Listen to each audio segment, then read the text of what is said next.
नमस्कार मंडळी, मी तुमचा लाडका मित्र भरत विजय चव्हाण आणि मी तुम्हा सर्वांचं माझ्या यूट्यूब चॅनलमध्ये स्वागत करत आहे. मंडळी, 1 तारखेला रिलीज झाले होते 3 मराठी सिनेमे, ही अनोखी गाठ, लग्न कल्लोळ आणि मन येडागत झालं. आता अनफॉर्च्युनेटली या तिन्ही सिनेमांचं बॉक्स ऑफिस आपण गेले 2 दिवस बघतोय, काही फार चांगलं नव्हतं.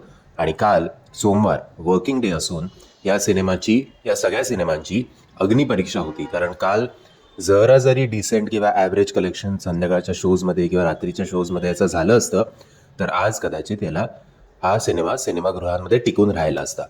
पण आता अनेक शोज कॅन्सल होत आहेत, त्यामुळे बरेचसे मॉलवाले जे आहेत ते तेरी बातों में ऐसा उलझा जिया या सिनेमाला जास्तीत जास्त शोज देतील. कारण 8 तारखेला मेजॉरिटी हिंदी सिनेमा आणि मराठी सिनेमा येऊन बॉक्स ऑफिसवर धडकणार आहेत.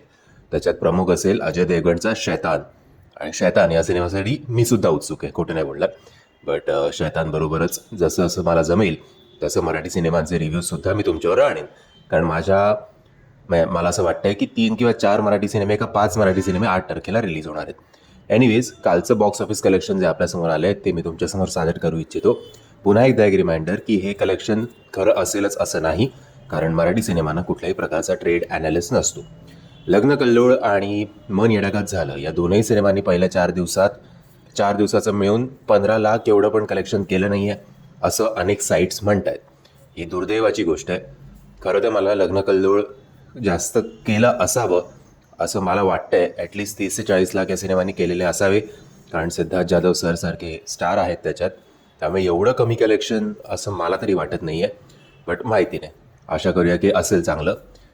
सो या विविध साईट्सनुसार या 2 सिनेमांनी 4 दिवसात जेमतेम 15 लाख एवढीच कमाई केलेली आहे. तर आपला ही अनोखी गाठ या सिनेमाने पहिल्या दिवशी 10 लाख, दुसऱ्या दिवशी शनिवारी 15, तिसऱ्या दिवशी 18 आणि काल सॉलिड ड्रॉप आपल्याला या सिनेमामध्ये बघायला मिळालं. सिनेमाच्या कलेक्शनमध्ये काल जेमतेम 4 लाख एवढीच कमाई या सिनेमाने केलेली आहे. सो रडत रडत कसेबशी हाफ सेंचुरी हा सिनेमा आज कंप्लीट करेल, किंवा आपण असं धरून चालूया की हे कलेक्शन हे असतील फॉल्स असतील, त्यामुळे हाफ सेंचुरी तरी या सिनेमाने कंप्लीट केली असेल आणि कदाचित 60 किंवा 70 लाख या सिनेमाने कमवले असतील. पण ते पण काही फार अभिमानाने सांगण्यासारखे नाही आहेत. ओव्हरऑल हे सगळे सिनेमे स्वतःचं बजेटसुद्धा रिकवर करू शकणार नाही आहेत, ही दुर्दैवाची गोष्ट आहे.